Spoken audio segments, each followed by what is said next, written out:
नमस्कार दर्शक बंधुरा आमी प्रबीर बोस आमार बोस आर्ट स्टूडियो यूट्यूब चैनेले सबाइके स्वागत। आशा करी तोमरा सबाई भालो आछो सुस्थ आछो।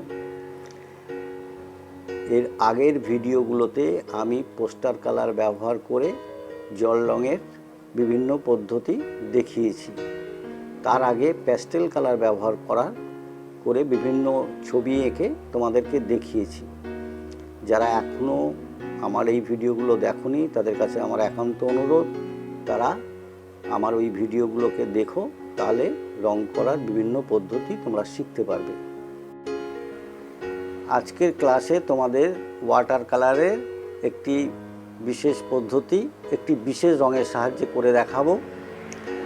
এই রংটি অত্যন্ত করা সোজা এবং খুব ইন্টারেস্টিং।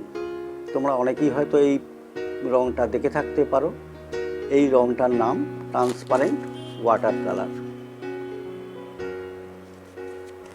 এই রংটি ব্যবহার করতে গেলে এখান থেকে এই পেজ ছিঁড়ে নিয়ে জলে গুলতে হয়, তাতে খুব উজ্জ্বল রং হয়।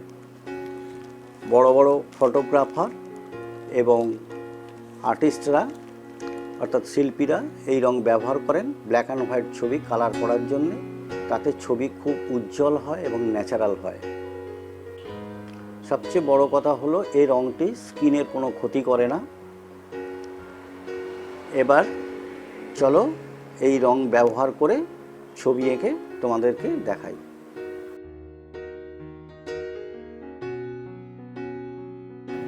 আঁকা শুরু করার প্রথমেই বলি, এই রং ব্যবহার করতে গেলে তোমরা অবশ্যই ওয়াটার কালার পেপার ব্যবহার করবে, নইলে আঁকার সময় পেপারটি ঢেউ খেলে যেতে পারে। এবার তোমাদের একটি ছোট্ট দৃশ্য পেন্সিলের সাহায্যে প্রথমে এঁকে দেখাই। আমি এখানে ইশপের একটি গল্পকে এঁকেছি। গল্পটি হলো তৃষ্ণার্ত কাক। আশা করছি তোমরা কম বেশি সবাই এই গল্পের সাথে পরিচিত।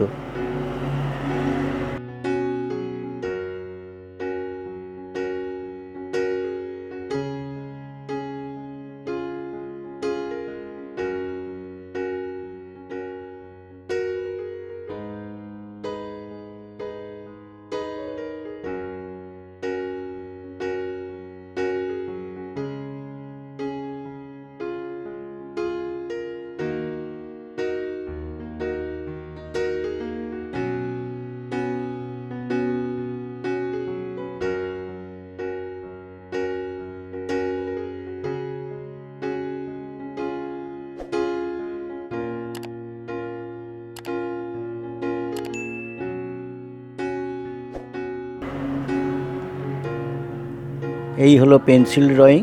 এবার আমি এটিকে ব্ল্যাক পেনের সাহায্যে আউটলাইন ড্র করে নিচ্ছি। বাজারে অনেক দামি দামি আউটলাইন পেন পাওয়া যায়, কিন্তু আমি এখানে খুব কম পয়সার use and throw black outline pen ব্যবহার করেছি।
এইবার আমি রং করছি। তোমরা মন দিয়ে দেখো আমি কিভাবে এখানে রঙের ব্যবহার করছি। এই রং সম্বন্ধে বলি, এই রং খুবই সস্তা এবং এই রং দিয়ে প্রচুর ছবি আঁকা যায়। এখানে যে রং রয়েছে বইটাতে, সেই পাতা দিয়ে প্রচুর ছবি ড্রয়িং করা যায়। এইবার একটু মন দিয়ে দেখলে খুব সহজেই ব্যাপারটি বুঝতে পারবে। আর ভিডিওর বাকি অংশটি মন দিয়ে দেখো, তাহলে এই রঙের ব্যবহারটিও বুঝতে কোনো অসুবিধা হবে না।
আশা করি তোমরা সবাই বুঝতে পেরেছো। আর যারা আমার চ্যানেলে নতুন তাদেরকে বলবো, যদি ভালো লাগে অবশ্যই লাইক, শেয়ার এবং সাবস্ক্রাইব করো এবং নোটিফিকেশান বেলটি অন করে দিও। তাহলে আমার পরবর্তী এই ধরনের ক্লাস তোমাদের দেখতে কোনো অসুবিধা হবে না। আবার দেখা হবে পরের ক্লাসে।